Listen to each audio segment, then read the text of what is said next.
Hello friends, welcome to the session.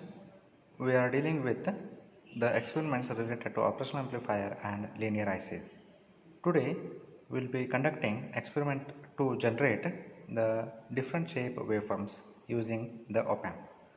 At first we will conduct an experiment to produce or to generate the square and triangular waveforms, and in the second circuit we will be conducting to generate the sinusoidal waveforms. In figure 1 you can see the circuit diagram which consists of two sub-circuits, one operational amplifier multivibrator and other is the integrator. So in operational amplifier multivibrator you can see we have not connected any of the input here. I have the capacitor at start by assuming one sinusoidal signal here at C that will charge the capacitor, and that time I will disconnect the input. Now the circuit works as it is charged, and due to that charge it is giving the output, and as it is a multivibrator, output is switching between plus VCC to minus VEE. So at V01 the first part of the output will be between plus VCC to minus VEE. That means I can say it is a square wave. Also in the previous session we discussed the integrator circuit, and what we found in integrator circuit is if you apply a square wave the output will be triangular wave. So same circuit, it is connected here using a capacitor. It is a inverting amplifier, and the only change is I have added one capacitor in the feedback loop. We will connect this circuit on the breadboard and we will check for both the outputs, the square wave output as well as the triangular wave output. This is the circuit on the breadboard. You can see the capacitor here from this end. The capacitor is one side it is grounded and other side it is connected to pin number 2, and between pin number 6 to pin number 2 one resistance is used, and between pin number 6 and 3 one resistance is used, and from that to ground. So that is nothing but this first part is the multivibrator using op-amp, and second part, as you know, it is a resistance, one resistance and one capacitance in feedback loop. That is nothing but a integrator circuit. So we have connected the output pin, that is V01, as we discussed there, output of multivibrator to channel 1 here, this yellow wire, and the channel 2 of the DSO is connected to the pin 6 of the second IC.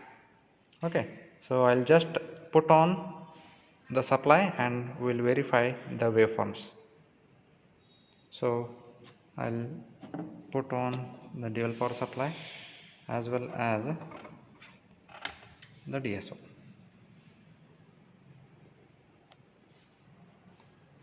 So you can see the output on the DSO, it is a square wave. It is slightly narrow, as I told previously, it is because of the slew rate of the op-amp.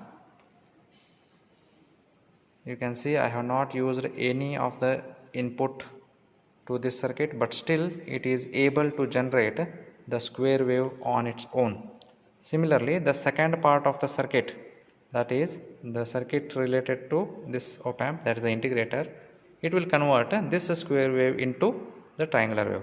Now these are the square wave output of the first circuit is given as an input to the second one, and we will check what is the output. You can see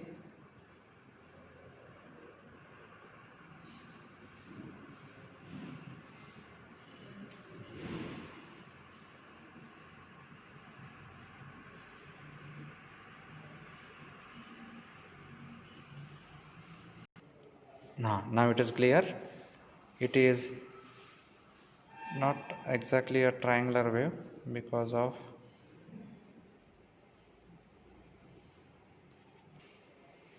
this one is nothing but the output of the integrator, that is nothing but triangular waves.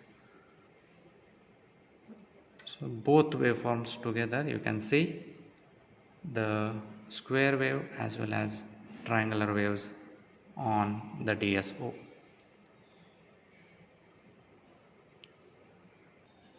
We verified the square as well as triangular waves.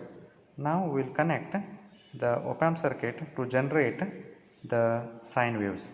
You can see here we are using a RC and RC. One RC network is connected in series and other RC is connected in parallel, and we are using a potentiometer to the inverting terminal, and these networks, both the networks are connected to non-inverting terminal and the output terminal.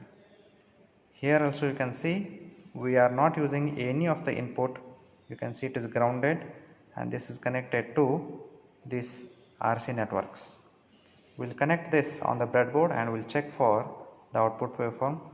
Probably we will get the sine wave at the DSO. You can see the circuit for the sine wave generation is connected on the breadboard. Here are the RC networks, RC and RC in series and parallel respectively, which are connected to non-inverting terminal of the op-amp, that is pin number 3. At pin number 2 we have a resistance which is grounded, and in the feedback loop between pin number 2 to pin number 6 we are connecting the potentiometer. Now I will put on the supply, this one, and so output is this much. So I will vary the potentiometer now and slightly vary the potentiometer to get the required waveform.